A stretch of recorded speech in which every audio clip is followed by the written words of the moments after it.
Hi, my name is Lana Chow.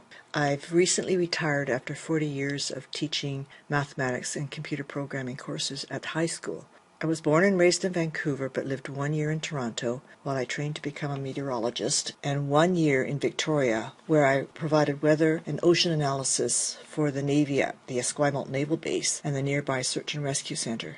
My current interests include being part of a dragon boat team. I like to sew, and recently I've been sewing quilts and I will be sewing curtains. I like completing all kinds of puzzles, including Ken-Ken, Sudoku, and crosswords. My passions include playing duplicate bridge and reading up on the latest scientific discoveries in astronomy, cosmology, and genetic and medical research. There's a couple of reasons why I would like to be on this trip.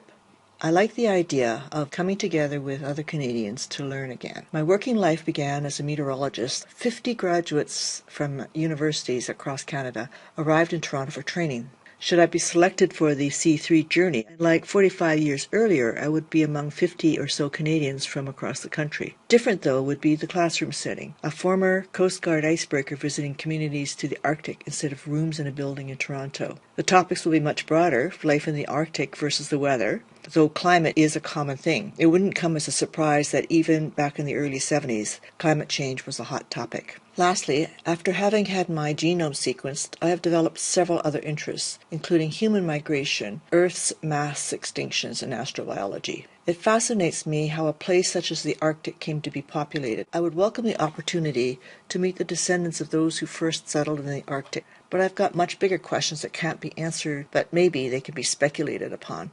On a much larger scale, is there a sixth mass extinction, as the scientists say?